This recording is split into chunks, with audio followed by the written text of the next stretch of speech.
우린 계속해서 성경을 통해서 죄에 대한 부분을 살피고 있습니다. 죄가 무엇인지, 그리고 죄가 인간에게 어떤 영향을 주는지에 대해서 보고 있죠. 우리는 그냥 죄가 아니라 성경이 말하는 죄에 대해서 보고 있습니다. 로마서 1장 21절로 23절이 말하고 있는 죄는 우상숭배입니다. 우상숭배를 통해서 표현하는, 특별히 창조의 질서를 깨뜨리는 것으로서 죄를 설명하고 있습니다. 원래 사람은 창조주 하나님에 의해 지어졌으니 창조주 하나님의 말씀을 기준으로 하나님을 위해 살아야 한다라는 것이 원래 하나님이 가지고 있는 창조의 질서요, 그리고 목적이라고 볼 수 있습니다. 근데 지난주에 통독한 그 이사야서 43장 21절의 말씀을 보면 이런 인간의 목적을 일관되게 이렇게 말하고 있습니다. 이 백성은 내가 나를 위하여 지었나니 나를 찬송하게 하려 함이니라 라고 이렇게 말씀하고 있죠. 그래서 로마서는 하나님을 예배한다, 하나님을 예배하는 게 어떤 의미냐라고 했을 때 하나님을 영화롭게 하고 감사하고 사는 것이다 라고 또한 오늘 본문에서 말해주고 있습니다. 그래서 전체 내용을 종합하면 피조물인 사람은 감사함으로 창조주 하나님을 왕과 주인으로 섬기는 삶을 살아야 한다라는 것이 하나님의 창조의 계획입니다. 그런데 오늘 말씀 보면 사람들의 생각이 허망하여졌다라고 이렇게 말하고 있습니다. 미련한 마음으로 그 마음이 가득 차게 되었다라고 이렇게 말하고 있죠. 어두워졌어요. 그래서 우리는 방금 말 들었던 것처럼 인간은 하나님을 찬송하기 위해서 지어졌다라는 이런 말을 들으면 기본적으로 제가 볼 때 저도 한동안 그랬는데요.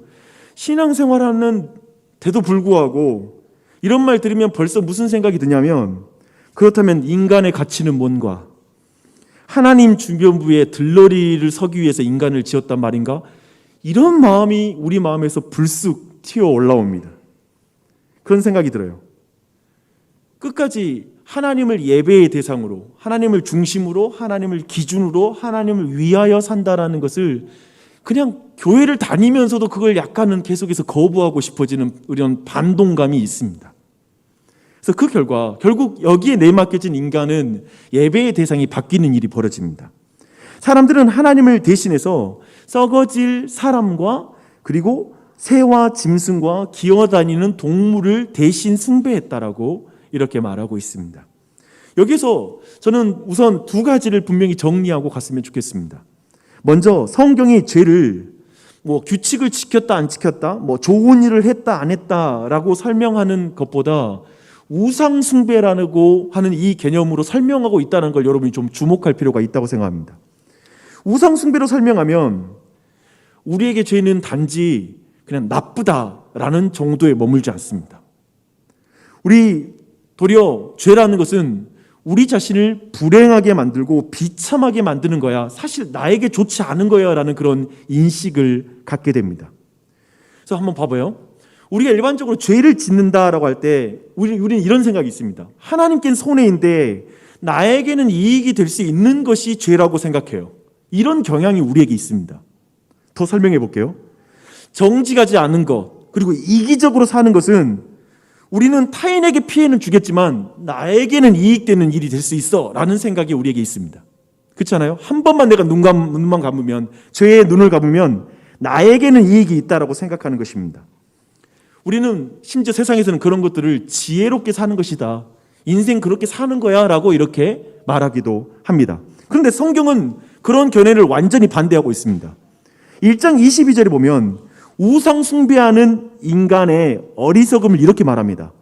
스스로 지혜 있다 하나 어리석게 되어 라고 말하는 것이죠.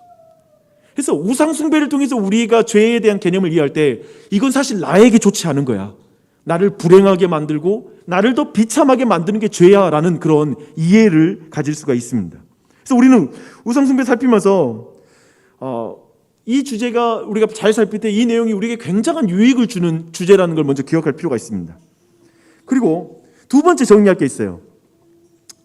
우선 오늘 말씀을 통해서 확인할 수 있는 것은 우리가 끊임없이 예배하는 대상을 찾고 있다는 것입니다. 그리고 우리는 끊임없이 사람은 예배할 수밖에 없다는 것입니다. 뭔가를 예배하게 돼 있다는 것이죠. 우리가 창조주를 예배하도록 지어졌기 때문에 우리가 만약에 창조주를 우리의 마음에서 밀어낸다면, 상실해버린다면 반드시 그 자리에 다른 피조물을 그 자리에 두고 그것을 숭배하게 되어 있다는 걸 오늘 말씀 분명히 우리에게 말하고 있습니다. 특별히 창세기 3장의 그 창조의 현장으로 한번 가볼까요? 뱀의 유혹을 받고 마음의 질서가 뒤죽박죽 되어버린 하와의 마음의 상태를 한번 보십시오.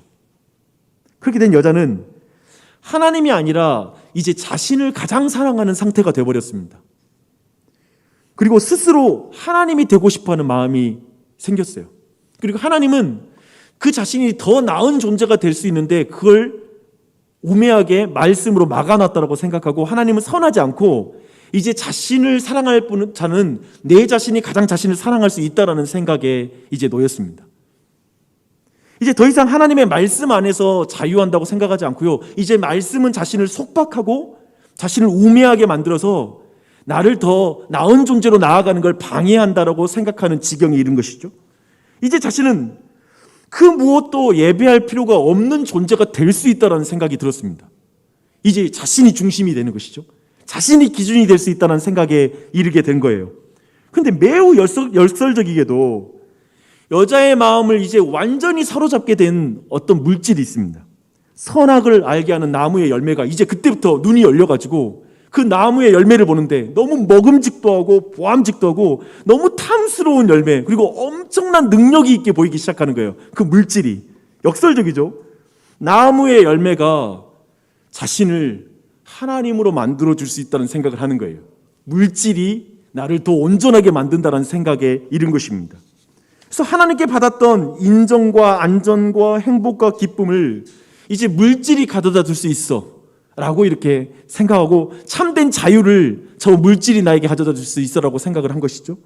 사실상 금지된 열매를 바라보는 여자의 모습은, 그 눈은 예배자의 눈인 것입니다. 그 열매를 볼 때 얼마나 눈빛이 빛났겠어요. 얼마나 그걸 능력 있게 보는 거예요. 그리고 이제 나를 하나님으로 만들어줄 그 열매를 사실상 그 여인은 예배하기 시작하는 것이죠. 그 장면을 우리는 충분히 볼 수가 있어요. 우리는 지금 인간의 최초의 범죄를 통해서 사실상 그것 또한도 우상 숭배였다는 걸 분명히 우리가 확인할 수가 있습니다. 여기에서 정리할 것은 우리가 생각하는 나무와 돌과 쇠붙이와 흙 따위로 만든 사람이나 신의 형상만이 우상이 아니라는 것을 지금 이 첫 번째 범죄 이야기에서 우리는 확인할 수 있다는 것입니다. 성경이 말하는 우상은 이거예요. 하나님을 대신하는 것입니다. 그게 우상입니다. 하나님의 자리에 버젓이 들어서 있는 것, 우리의 마음의 보좌에 하나님이 계시지 않고 그 자리에 다른 것이 들어와 있는 게 바로 우상입니다. 다르게 말하면 하나님이 주실 수 있는 것을 줄 것이라고 사람들이 믿고 의지하는 대상, 하나님만이 나에게 인정과, 그리고 오늘 문답처럼 우리에게 행복과 소망과 가치와 안전을 하나님이 주시는데 하나님이 아니고 다른 피조물이 준다라고 생각하는 것, 그것이 바로 우상이고 그게 바로 우상 숭배입니다. 인류 역사 내내 끊임없이 인간은 하나님을 대신할 우상을 만드는 그 일을 행해왔습니다. 최초의 범죄 이후에 멈춰본 적이 없어요. 일본의 신토에서 신의 숫자는 800만 정도가 된대요.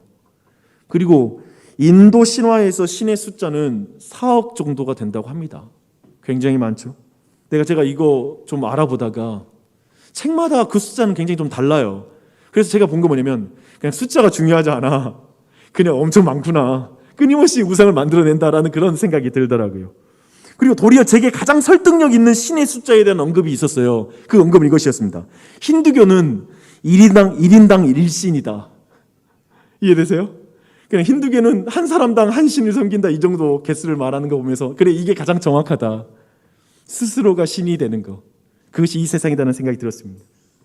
16세기 유럽 종교개혁의 지도자였던 존 칼빈 목사님은 아담과 하와 이래로 계속해서 이 우상을 만드는 거, 하나님을 대신하는 피조물을 찾고 있는 인간의 그 마음의 상태를 기독교 강요에서 이렇게 말하고 있습니다. 우리는 인간의 본성 자체가 영구히 우상을 만들어내는 공장이라는 것을 알 수 있다. 그러니까 우리의 마음은 우상을 만드는 공장이라는 것이죠. 이 말에 쉽게 동의하지 못할 분이 계실 것을 좀 알고 있습니다. 무슨 말씀이시죠? 저는 그 무엇도 숭배하지 않습니다. 목사님, 저는 굉장히 내 스스로의 결정과 판단대로 이 세상을 살아가지, 나는 이 세상에 누구도 숭배하지 않고 내 위에 누가 있다라고 생각하지 않고 살고 있는데요? 라고 이렇게 생각하는 분이 계실 수 있습니다. 죄송하지만 이런 말을 한다면 아직 성경이 말하고 있는 우상 숭배의 개념을 정확하게 이해를 못하는 것입니다. 오늘 문답은 이렇게 우상 숭배를 다시 한번 정의합니다. 우상 숭배는 창조주가 아닌 피조물에 우리의 소망과 행복, 가치와 안전을 맡기는 것입니다. 이게 바로 우상 숭배입니다. 우상 숭배를 성경적으로 이렇게 여러분이 정의를 한다면 이제 사실상 우상 숭배가 교회 밖에서만 일어나는 일이 아니라는 걸 여러분이 알 수가 있습니다. 우상 숭배는 교회 안에서도 일어날 수가 있다라는 것이죠. 그것은 사실은 우리가 구약 성경을 읽을 때 구약 역사 내내 이스라엘 백성과 함께 이 우상 숭배가 끊임없이 그들의 곁에 있었고 그들이 하나님을 섬기는 것과 함께 실천했던 것이란 걸 알 수가 있습니다. 여호와는 유일하신 하나님이라고 말하잖아요. 유일하신 하나님. 그러니까 이 말은 뭐냐면 창조주는 유일하다. 그렇기 때문에 인간이 의지할 대상은 유일하다. 그리고 인간이 목적을 삼아야 할 대상도 유일하다라는 뜻이거든요. 그런데 이스라엘 백성은 끊임없이 하나님 곁에 다른 우상을 세웠습니다. 그러니까 완전히 하나님을 치우지는 않았어요. 그들의 명목상의 종교로서의 여호와 신앙을 버린 적은 없어요. 바알을 섬기면서 여호와를 섬긴다고 말했고 이런 식으로 우상을 숭배했습니다. 근데 이 문제는 신약 시대 또한 교회에도 이 우상 숭배의 문제는 들어와서 여전히 영향을 끼치고 있다는 걸 주목할 필요가 있습니다. 여전히 교회가 황금을 숭배할 수 있습니까? 없습니까? 지금 있죠. 우리는 권력과 인정과 쾌감과 안락함을 위해서 하나님을 이용하는 신앙생활을 여전히 할 수 있습니다.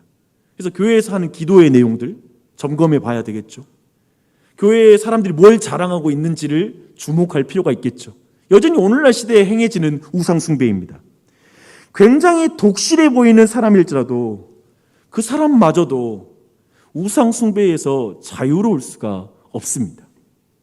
제가 우상과 관련된 좀 훈련, 제가 사실은 이것에 대해서는 교회 개척할 때 시점에 받았던 훈련 때 읽었던 한 글이 사실 저게 굉장히 충격적인 글이 하나 있습니다. 이것은 교회 안에서 행해지는 우상 숭배와 관련된 것입니다. 제가 한번 그 내용을 읽어드릴게요. 성생활이 대단히 문란한 청년이 있었습니다. 그는 크리스천이 되고자 신앙 고백을 했고 그 뒤 우리 학교 크리스천 모임에 가입했습니다. 이제 겉으로는 신앙 고백도 하고 그의 행실도 정결했지만 가는 데마다 문제만 조장하고 다니는 것이었습니다. 소그룹 성경 공부 시간마다 토론을 온통 다 휘어잡았습니다. 모든 대화마다 말싸움하는 태도였고 항상 자기가 옳다고 우겨댔습니다. 머지않아 확연해진 사실은 그가 진정으로 바라는 것은 사람 위에 군림하는 권력이라는 것이었습니다. 애초엔 그가 성적으로 정복하는 것으로 그 군림하는 권력이 표출되었습니다. 근데 지금도 전도와 성경 공부를 통해서 권력을 추구하는 것이었습니다. 그가 도덕적인 계명의 형식상으로는 순종하지만 내면적으로는 권력이라는 우상을 아직도 경배하고 있는 것입니다. 여전히 그는 남의 삶을 조종하는 데서 존재감과 안전감을 얻는 것이었습니다. 그가 성적인 죄에 대해서는 회개했어도 더 깊은 차원에서 우상을 파악하고 몸의 행실을 죽이지는 않았습니다. 어떤가요?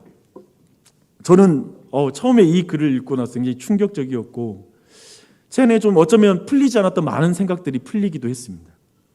이 글을 읽는데 그냥 탈선한 유명 목사님들이 생각이 났습니다. 우리는 어떻게 목회자가 저럴 수 있지? 어떻게 저렇게 돈을 밝히고 그리고 권력을 탐할 수 있지? 어떻게 저렇게 성적인 스캔들을 일으킬 수 있지? 우리는 그런 것 때문에 굉장히 놀라고 당혹스러워합니다. 왜냐하면 그들이 굉장히 종교적인 삶을 살기 때문에 그렇습니다. 종교적인 활동을 하고 있고요. 근데 매일 기도와 설교 사역을 하기 때문에 그렇습니다. 하지만 제 자신부터가 목회 사역을 하면서 경험하고 있는 현실은 이것입니다.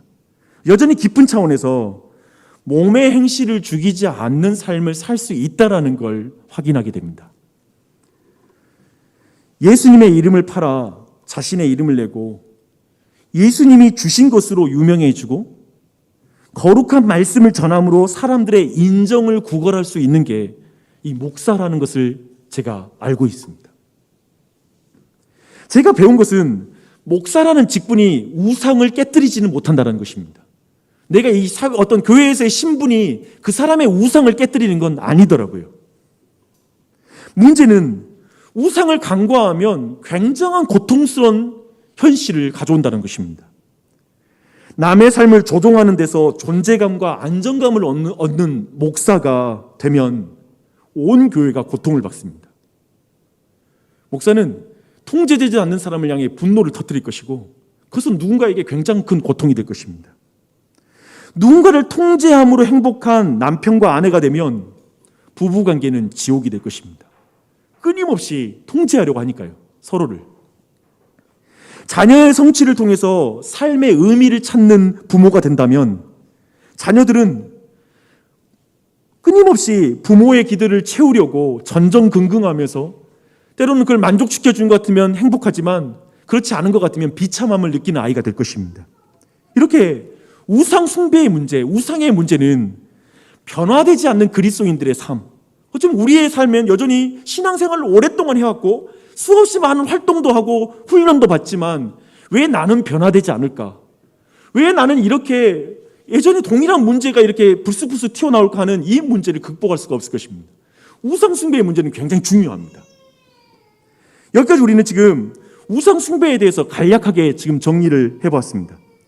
그리고 누구든지 우상 숭배에서 자유로운 사람이 없다라는 것도 우리가 지금 확인하고 어느 정도 여러분도 거기에 대해서 인정할 것입니다. 특별히 우상 숭배는 그리스도인에게 매우 중요한 주제입니다. 그리스도인의 변화를 위해서는 이 주제를 피할 수가 없어요. 사실 그리스도인의 삶에 회개를 하잖아요. 그 회개가 이 우상 숭배와 관련이 있습니다. 이제 좀 더 보고 싶은 것은 이제 우상 숭배를 어떻게 알고 돌이킬 것인가, 이 주제를 이제부터 한번 살펴보겠습니다. 우상 숭배로부터 돌이키는 것은 세 단계 정도가 있습니다. 첫 번째는 우리 안에 심층적인 우상이 무엇인지를 분별하는 것입니다. 그걸 알아차리는 것입니다. 특별히 각 개인마다 민감한 우상들이 있습니다. 그리고 두 번째는 그것을 발견했다면 어떻게 회개할 것인가. 그리고 세 번째로는 어떻게 우리가 믿음으로 계속 복음을 적용하면서 그러한 우상을 깨뜨리며 더욱더 우리의 육체의 어떤 소욕을 깨뜨리면서 성령을 쫓아 살 것인가. 이 주제를 한번 보는 것이죠. 한번 그 내용을 보실게요. 우선 심층적인 우리의 우상을 어떻게 발견할 것인가에 대한 부분입니다. 로마서 1장에서 여러분 우상을 어떻게 표현하는지 한번 주목할 필요가 있어요. 그런 의미에서 24절에서 사도는 마음의 정욕이라고 말하고 있습니다. 이 마음의 적용은 사실 나의 욕망을 가장 사랑하는 마음의 상태라고 보시면 됩니다. 진짜 나를 사랑하는 거예요. 그리고 28절은 이것을 좀 더 우상 숭배와 연결시켜서 설명하고 있습니다. 그들이 마음에 하나님 두기를 싫어하며 그들을 그 상실한 마음대로 내버려 두사. 하나님이 없는 마음은 상실한 마음이에요. 공허한 마음이에요. 굉장히 비지 않겠습니까? 왜냐하면 하나님은 너무 크신 분이잖아요. 그 크신 하나님이 내 마음에 없으면 내 마음이 얼마나 공허하겠습니까?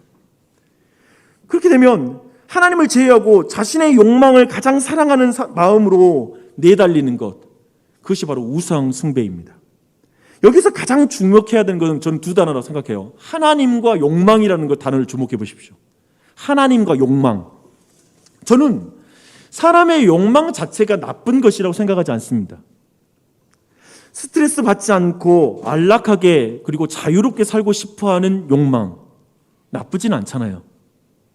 지지받고 사랑받는 인간관계 속에서 인정받고 살고 싶은 것, 이건 누구든지 원하는 것이죠.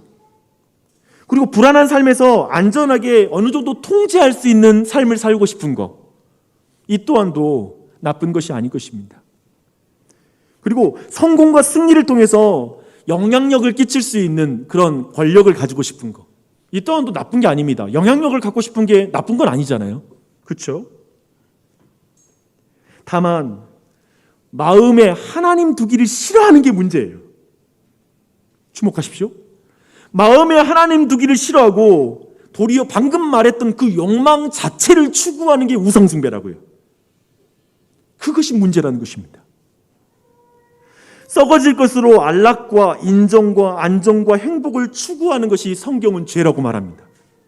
우리의 욕망 자체를 죄라고 말하진 않아요. 하나님 없이 하나님이 주시는 것을 가지려고 하는 삶을 성경은 우상숭배라고 말합니다. 그것이 잘못됐다고 말하는 거예요. 내가 주는데 왜 너는 다른 데서 찾아? 라는 외침인 것이죠. 다르게 말하면 우리의 삶에 의미를 주기 때문에 우리가 의지하고 있는 모든 것이 우상입니다.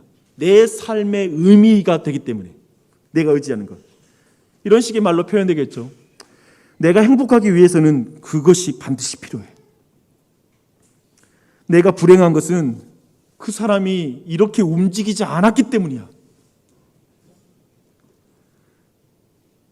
만약 나한테 그것이 없다면 내 삶은 무가치하고 의미가 없어. 내가 왜 사는지 모르겠어. 연말이 되면 이제 40대가 되면 불현듯 찾아오죠. 내가 이렇게 사는 건 너무 불행해. 내 인생의 의미는 없는 것 같아. 막 이런 마음이 찾아올 거예요. 그것 말입니다. 바로 그것이 우상일 수 있습니다. 공부하는데 우상을 숭배하는 자의 영적 상태를 보여주는 기도문이 굉장히 눈에 띄더라고요. 이런 기도문 제가 읽어드릴게요. 주님, 제게 하나님이 있는 것은 좋지만 제가 꼭 가져야 하는 다른 것이 있습니다. 만약 그것을 가질 수 없다면 제 삶은 불행하거나 무의미하고 저는 절망할 것입니다. 하나님 한 분만으로 저는 불충분합니다. 제가 만족하려면 이것 또한 꼭 필요합니다. 사실 말이에요. 하나님 이것을 제게서 하나님이 빼앗아 가신다면 저는 하나님으로부터 등을 돌릴 것입니다. 왜냐하면 하나님은 절충 가능한 분이시지만 제게 이것은 그렇지 않거든요. 이것은 제 삶의 진정한 목적이요. 만약 제가 이것을 가지려 하는데 하나님이 방해한다면 저는 하나님을 향하여 공격적으로 변할 것입니다. 이런 기도하는 분은 없죠. 그렇죠? 근데 어쩌면 깊은 곳에 이걸 숨겨놨을 수 있어요. 어쩌면 제가 볼 때 우리의 삶에 내가 기대치 않은 일이 3가지, 4가지만 닥쳐도 우리 안에 그 분노는 확 올라옵니다. 그렇죠? 사실상 여러분에게 행복과 만족감을 줄 수 있다라고 믿는 것, 그것이 바로 우상이고 여러분의 삶은 사실상 그것의 지배 아래로 들어가게 됩니다. 그것의 통치 아래로 들어가게 됩니다. 근데 여전히 우리는 이런 우상의 개념에 대해서 그럼에도 불구하고도 반감을 가질 수 있어요. 제가 쭉 설명드렸는데 여전히 반감이 있을 수 있어요. 그것들은 사실 그렇게 나쁜 것이 아니기 때문에 그렇습니다. 아까 말씀드렸죠. 왜냐하면 이런 거 솔직히 말해서 여기서 난 대단하게 그렇게 구하는 게 아니잖아요. 우리 가정 소소하게, 아이들도 내 삶도 그냥 대단한 욕심 부리는 거 아닌데 이런 마음이 있죠. 몸에 대한 욕구, 맛집에 가고 싶어하는 그 마음, 전 굉장히 강합니다. 아름다운 것에 대한 갈망, 좀 더 이쁘게 집도 꾸미고 살고 싶은 거,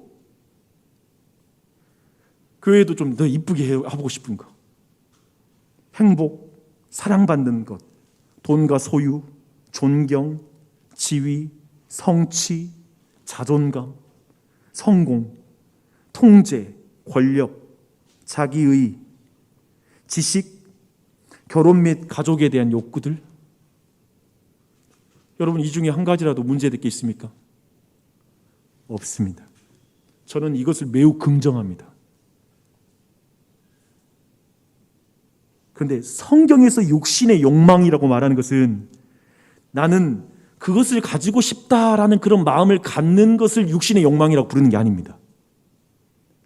성경에서 말하는 육신의 욕망은 너무 지나치게 과도하게 욕망하고 의미를 부여하는 것입니다.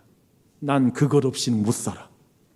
난 그거 없으면 불행해 라고 생각하는 그거. 과도한 욕망이란 하나님이 아니라 그것에서 내 삶의 소망과 가치, 안전을 맡기는 수준을 말하는 것입니다. 사실상 하나님이 아니라 그것에서 만족과 기쁨을 얻으려고 하는 것, 그렇게 가치를 부여하는 것, 그게 바로 우상입니다. 여러분, 제가 예를 한번 들어보겠습니다. 여러분은 목사가 교회를 사랑하는 걸 원하십니까? 안 원하십니까? 원하죠. 분위기 또 질문 이상하니까 대답할까 말까 하시는데 원하셔야죠. 목사가 진짜 교회를 사랑해야죠. 근데 목사가 교회를 욕망할 수 있을까요? 육신의 정욕으로 사랑할 수 있을까요? 그럴 수 있다라는 것이죠. 목사에게는 교회와 사역이 자신의 정체성과 가치와 소망과 안전이 된다면, 우리 교회가 성장하고 그리고 많은 사람이 모이고 안정적으로 되고 이런 모든 것들이 통제되고 하는 그것이 목사에게 우상이 될 수 있습니다. 이건 제가 싸워야 될 싸움입니다. 치열하게 싸우죠. 저는 제 삶에서 교회와 사역이 우상의 위치에 오르는 것을 끊임없이 분별해야 되는 그런 사명이 있습니다. 그런 위치입니다. 저를 예로 지금 들었지만 여러분 자신에게 적용해 보십시오. 여러분 어쩌면 목사보다는 좀 눈에 띄지 않게 내 가정, 이 정도, 내 삶, 이 정도 사이즈니까 전혀 그 목사님께 해당하고 제 삶에는 적용할 것이 별로 없을 것 같은데요라고 할지 모르겠습니다. 근데 제가 어떤 식으로 제 안에 우상을 분별하는지 제가 배운 내용들을 제가 여러분께 설명드리겠습니다. 저는 사실 부정적인 감정이 들 때에 제 우상을 발견합니다. 그게 제 방법이에요. 부정적인 감정. 먼저 화가 났을 때 제 우상을 발견할 때가 있습니다. 화라는 감정은 사실 내가 지나치게 중요하게 생각하는 그것이 좌절될 때 느끼는 거거든요. 그것을 누군가로부터 방해받을 때 내가 화가 나오는 거거든요. 내가 생각하는 중요한 가치. 그래서 그때마다 이렇게 질문합니다. 하나님을 가진 내가 이렇게 화를 내는 이유가 뭘까? 왜 이렇게 내가 이렇게 화가 나 있지? 뭐가 이렇게 내가 화가 나 있지? 내가 꼭 가져야만 한다고 생각하지만 가질 수 없게 무언가에 의해 막혔다고 생각하기 때문에 화난 것이 아닌가? 내가 중요해서 반드시 가져야 한다고 생각하는 그게 뭐지?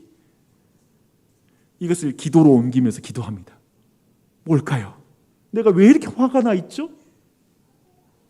그 화가 사실상 밖으로 나가면 누군가에게 원망하는 것이 됩니다. 나 당신 때문이야. 부부 사이에도 당신 때문에 내가 이렇게 화가 난 거야 라고 한다면 밖으로 그렇게 사람에게 향하면 그렇게 화를 낼 것이고요. 또 그 화가 자신에게 향하면 낙심하고 그리고 자신을 자책하게 됩니다. 그럴 때에도 저는 특별히 낙담할 때에도 저는 제 우상을 발견합니다. 완전히 나를 낙심시키고 아주 힘을 잃어버릴 때가 있잖아요. 그 순간에 내 자신의 우상을 보려고 하는 것이죠. 극도로 제가 막 무능력하고 부족해서 막 우울해할 때가 있거든요. 그때 내가 지금 뭔가 해내야 하는 것을 하지 못해서 낙심하는 내 자신을 봅니다. 그것이 그렇게 하나님이 아니더라고요. 내가 낙심할 때 보면 낙심하는 그 이유들을 보면 하나님 때문에 그런 게 아니에요. 다른 것 때문에 그래요. 저는 목회를 하면서 너무 두려워하거나 심각하게 걱정되는 문제들을 자주 경험합니다. 근심거리 잘 날이 없죠. 교회가 커갈수록 그러겠죠. 이런저런 문제는 발생할 테니까요. 근데 그럴 때 지금 내가 꼭 가져야 한다고 생각하는데 가질 수 없거나 지킬 수 없게 위협당하는 것 같아서 두려운 것인가? 내가 왜 이렇게 두려워하는 거지? 뭐가 이렇게 두려울까? 뭐가 이렇게 염려가 되지? 나는 왜 이렇게 불안하고 두려운 것일까? 내가 심각하게 걱정하는 그 문제는 뭘까? 라고 이렇게 질문을 합니다. 조용히 주님 앞에 나와서 나의 화와 원망, 불평과 낙심과 내 두려움과 염려와 걱정을 시편 기자처럼 하나님께 아뢰 때가 있습니다. 그리고 왜 내가 이렇게 느끼는지 이 모든 감정의 이유를 알려달라고 기도합니다. 하나님, 내가 왜 이럴까요? 왜 이럴까요? 그리고 대부분 제 기도는 이제 어떤 걸 깨닫게 되냐면 기도하다 보면 내가 그걸 가지지 못했기 때문에 화가 났거든요. 내가 그런 실력이 없기 때문에 낙심해 있거든요. 그리고 뭔가 내가 통제하지 못하는 그런 지혜 없음 때문에 내가 지금 막 불안해하는 거거든요. 근데 그때 그런 기도로 안 가요. 뭐냐면 하나님 그 능력 주세요. 그 지혜를 주세요. 그 실력을 주세요라는 기도로 갈 수가 없겠더라고요. 왜냐하면 사실 내가 하나님이 아니라 다른 것을 의식하고 다른 것을 내 마음에 더 크게 뒀기 때문에 생기는 감정들이거든요. 그러니까 여기서 하나님 내가 이 문제를 다 통제할 능력을 주시옵소서라는 것으로 가는 게 아니라 하나님께 의탁하지 못해서 죄송해요. 주님이 통제하는 것을, 주님만이 다스리는 걸 내가 신뢰하지 못해서 죄송해요. 제가 죄인이에요. 죄송합니다 라고 돌이키는 것이죠. 하나님께 도움을 요청하는 것이죠. 이제 기도할 때는 그런 의미에서 그렇게 기도가 되면 원망으로 기도하지 않는 것 같아요. 불평으로 기도하지 않아요. 성경은 말하잖아요. 감사함으로 하나님께 아뢰라. 이제 그때 제가 기도가 이해가 됐어요. 아, 감사함으로 아뢰는 거예요. 왜냐하면 모든 인간은 결핍으로 기도하거든요. 하나님 이게 없어요. 이게 부족해요. 이게 필요해요 라고 기도할 때가 있는데 제가 본 건 물론 그렇게 기도해도 돼요. 여러분 마음껏 기도하세요. 제발 기도라도 하세요. 기도라도 하세요. 내가 배운 믿음의 선배에서 본 거는 그렇게 들어갔다가 하나님 만나요. 그렇게 바뀌지 우리가 막 스스로 기도 검열하면서 그래 나는 이렇게 기도하고 간구하는 기도로는 기도 안 할 거야. 그건 기복적이야. 가망성이 없어요. 이 사람은 기도 안 해요. 더 그냥 그렇게 들어가세요. 그리고 거기서 하나님 만나면 돼요. 근데 말하고 싶은 게 이거예요. 하나님 처음에는 이 상황에 화도 나고 원망이 나왔습니다. 그런데 이제 내 마음에 우상이 보입니다. 하나님이 함께하고 만족과 기쁨이 되시는데 내가 어느새 세상으로부터 만족과 기쁨, 안정을 구하고 있었습니다. 주님, 이 상황에 감사하고 그 사람으로 인해서 감사합니다. 우리 교회로 인해서 감사합니다. 그런데 주님, 겸손히 간구하오니 이것 좀 주시옵소서. 이것을 풀어갈 능력도 주시옵소서. 이렇게 기도할 수 있습니다. 내 마음의 우상을 어떻게 발견하고 어떻게 회개하는지에 대해서 잠깐 나눴습니다. 조금 이해를 하셨겠지만 다시 한번 적용적으로 전체 내용을 정리하고 오늘 말씀을 마무리해야 될 것 같습니다.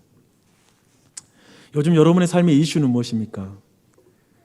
나이에 따라서 여러분의 여러 가지 생각과 삶의 근심, 걱정, 불안, 두려움, 수없이 많은 것이 여러분의 삶에 지금 산적해 있을 것입니다. 30대, 40대, 50대, 60대 모두 인생의 계절에 여러분의 마음은 전장터일 거예요. 그리고 지금 정신없을 거예요. 안락감을 깨뜨리는 스트레스 받는 상황들, 통제되지 않는 삶의 문제들도 두렵고 염려가 됩니다. 인정받지 못하는 상황 속에서 직장과 가정에서 고통을 받는 이들도 있을 것입니다. 남들이 볼 때에는 너무나 좋은 환경인데 나는 왜 이렇게 원망과 불평이 많은지, 그걸 보면 정말 내 삶에 뭐가 문제인지 잘 모르는 사람도 있을 수 있습니다. 친구들과 비교하면서 우리 대부분은 만족보다는 불안함이 더 큽니다. 오늘 말씀을 의지해 저는 여러분의 심층에 있는 우상들을 보는 은혜가 있길 바랍니다. 시편을 펼쳐보십시오. 하나님의 백성들은 항상 그들의 모든 감정을 가지고 하나님께 나아갑니다. 하나님 앞에 의심과 원망과 좌절과 낙심과 죄와 실패, 그런 모든 걸 숨기고 가지 않아요. 하나님께 다 아뢰입니다. 다 터놓습니다. 제가 보니 그게 비밀이더라고요. 자신의 모든 감정을 가지고 하나님께 들어가는 것. 우리는 감정 청소하고 들어가려고 그러잖아요. 그건 기도하면 안 될 것 같고. 아니요, 그걸 가지고 들어가는 거죠. 왜 내가 이렇게 두렵지? 지금 내가 왜 이렇게 삶이 불만족스럽지? 왜 이럴까? 주님, 나 왜 이런지요? 왜 이렇게 힘들죠, 저? 왜 이렇게 내 마음에 이렇게 힘들죠? 하나님, 내가 왜 이렇게 불안한지 모르겠어요. 라고 기도하십시오. 그리고 내 상실한 마음, 내 공허한 마음, 혹시 내 마음이 상실한 마음이 아닌지 보십시오. 하나님을 상실한 마음, 하나님이 없기 때문에, 하나님을 내가 붙잡지 않기 때문에 갖는 마음이 아닌지를 보는 것이죠. 그리고 내 우상을 보는 거예요. 나를 그렇게 근심시키는 것들. 근데 제 관심이 이거예요. 근데 이 다음, 여보 정말 오늘 하고 싶은 이야기예요. 여기 집중하셔야 돼요. 근데 어떻게 이 상태에서 우리가 벗어날 수 있냐 이거예요. 우상을 만드는 공장과 같은 우리. 저는 지금 우리가 통독하고 있는 호세아서에서 그 길을 발견할 수 있다는 걸 나누고 싶습니다. 지난 금요일 날 나눴던 말씀이기도 합니다. 호세아서에는 우리가 얼굴을 찌푸릴 내용들이 가득합니다. 우선 호세아에게 음란한 아내를 취하여서 아내를 삼으라는 장면부터 아주 기분이 상합니다. 여기서 음란한 아내라는 것은 음란한 게 마음의 상태를 말하는 게 아니라 행위를 말하는 의미에서 창녀를 내 아내로 삼아라 라는 그런 의미와 같습니다. 말도 안 되는 일이죠. 실제로 고멜이라고 하는 이름의 여인과 결혼을 합니다. 그런데 여기에서 경건한 선지자에게 창녀와 결혼하는 명령은 율법을 어기는 명령일 뿐만 아니라 불합리하고 반윤리적인 명령임을 생각해 봐야 됩니다. 여기에서 호세아를 통해서 이스라엘과 우리에게 주시는 핵심 메시지가 여기 있습니다. 이런 말도 안 되는 명령을 했네? 거기에 있어요. 어떤 것입니까? 경건한 호세아 선지자가 음란한 아내를 취하는 것이 불법적이고 호세아에게 너무 잔인한 명령이라면 거룩하신 하나님께서 부정하고 음란한 이스라엘을 사랑하고 결혼하신다고 하시는 그 말씀은 더더욱 불법적이고 잔인한 일이기 때문에 그렇습니다. 하나님이 우리를 신부 삼으신단 말씀입니다. 이게 얼마나 불합리한 일입니까? 얼마나 이게 잔인한 일입니까? 하나님께. 많은 사람들은 정말 실제로 하나님이 이런 명령을 했고 호세아는 순종했단 말이야 라고 놀라면서 이건 은유라고 말해요. 비유라고. 근데 아니요. 구체적으로 디블라임의 딸 구체적으로 이름을 기록하고 있어요. 실제로 이 일이 일어나는 거예요. 그 놀라움은 하나님이 실제로 이스라엘을 이렇게 사랑하셨다는 것입니다. 우리를 그토록 사랑하신다는 것입니다. 우상을 만드는 공장인데. 그래서 그 사랑 때문에 우리가 하나님을 경외함으로 바뀌죠. 내 사람 마음에 사랑하는 대상이 바뀌죠. 근데 우리를 정말 당혹스럽게 만드는 것은 결혼 이후에 고멜이 한 행동입니다. 결혼 이 정도 해줬으면 그 여인이 변화되어야 되는데 변화가 안 돼요. 고멜은 다른 남자를 따라서 집을 나갑니다. 호세아서 2장 5절에는 이렇게 말합니다. 오늘 주제와 관련된 말씀이 나와요. 고멜이 이르기를 나는 나를 사랑하는 자를 따르리니 그들이 내 떡과 내 물과 내 양털과 내 삶과 내 기름과 내 술들을 내게 준다 하였음이라 라고 말합니다. 이게 지금 고멜 곧 이스라엘의 우상 숭배를 가리키는 말씀입니다. 그러니까 우상이 나에게 먹을 거 주고 마실 거 주고 내 삶을 풍요롭게 해줄 거야 라고 말하면서 갔다라는 것입니다. 하나님이 주시는 안전, 행복, 안락, 위로, 인정 등을 다른 남자가 준다고 확신한 거예요. 그러니까 그것들에게 찾아가는 거예요. 그리고 그들을 따라 나서서 집을 찾고 나가는 거예요. 신랑하고 결혼을 했는데 왜 행동이 안 바뀌어요 이렇게. 그렇죠? 이제 신부는 호세아의 아내잖아요. 그러면 호세아 아내로 살면 되는데 다른 남자랑 놀아나고 있어요. 데려다 놔도 또 나가. 데려다 놔도 또 나가요. 왜요? 그 마음에 사랑하는 대상이 안 바뀐 거예요. 신뢰하는 대상이 안 바뀐 거예요. 호세아로 바뀌어야 되거든요. 어쩌면 이 모습은 교회를 나오고 그리스도인이 되고 신앙인이 됐다고 하지만 내 안에 사랑하고 내가 신뢰하는 대상은 안 바뀌어. 여전히 세상이 말하는 게 좋아 보이고 그걸 가장 사랑하고 신뢰한다면 하나님께 그걸 달라고 기도하겠죠. 이스라엘과 교회를 보면 참 구제불능이다 싶어요. 그렇죠? 호세아의 모든 말씀 보면. 그런데 3장 1절에서 너무나 충격적인 말씀이 이어집니다. 여러분 봐보십시오.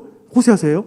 여호와께서 내게 이르시되 이스라엘 자손이 다른 신을 섬기고 건포도 과자를 즐길지라도 여호와가 그를 사랑하나니 너는 또 가서 타인의 사랑을 받아 음녀가 된 그 여자를 사랑하라 하시기로 내가 은 15개와 보리 한 호멜 반으로 나를 위하여 그를 사고 그에게 이르기를 너는 많은 날 동안 나와 함께 지내고 음행하지 말며 다른 남자를 따르지 말라. 나도 내게 그리하리라 하였노라. 다른 신을 섬기고 건포도 과자를 즐기지라도 여호와가 그들을 사랑하시나니 여호와가 너를 사랑하시나니 우상을 섬기다가 결국에 노예로 전락해버린 이 여인을 호세아가 속전을 지불하고 삽니다. 다시 아내의 신분을 회복시켜줍니다. 신부가 되게 하세요. 이 일이 어떻게 일어나요? 역사 가운데 궁극적으로 신랑 되신 우리 구주 예수 그리스도를 통해 이 일이 일어났습니다. 참된 호세아이신 예수 그리스도, 그분만이 우리를 참된 신부로 회복시키십니다. 그리고 우리의 사랑과 우리의 신뢰의 대상이 바뀌어야 된다고, 내가 그 자리에 있겠다고 말씀하고 계십니다.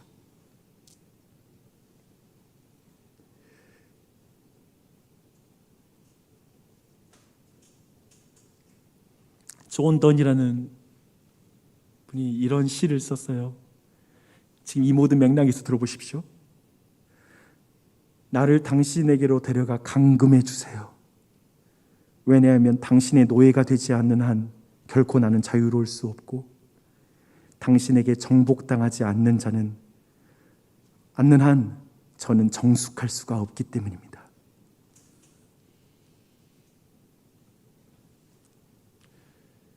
아마도 나중에 고멜이 이 고백을 드리지 않을까요? 나 그냥 감금해 줘 버리세요. 그냥 집에 가둬 버리세요. 집도 못 나가게.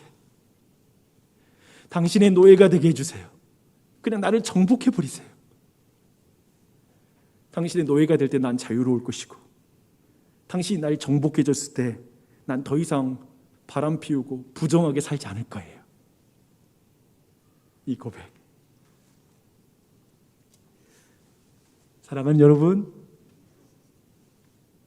여러분이 그러한 사랑의 노예있음을 기억하며 나아갔으면 좋겠습니다. 4세기에 활동했던 아우구스티누스는 이렇게 말했습니다. 하나님께서는 우리가 하나님을 향해 살도록 우리를 지으셨기 때문에 우리가 하나님 안에서 쉬기 전까지는 우리는 안식할 수가 없습니다. 하나님만로 채워져서 만족하고 행복하고 가치가 있고 안전할 수 있는 존재가 우리입니다. 하나님을 여러분의 왕이요 주인으로 모시십시오. 그리고 그분 안에 거하십시오. 다른 것으로는 안식할 수 없을 것입니다.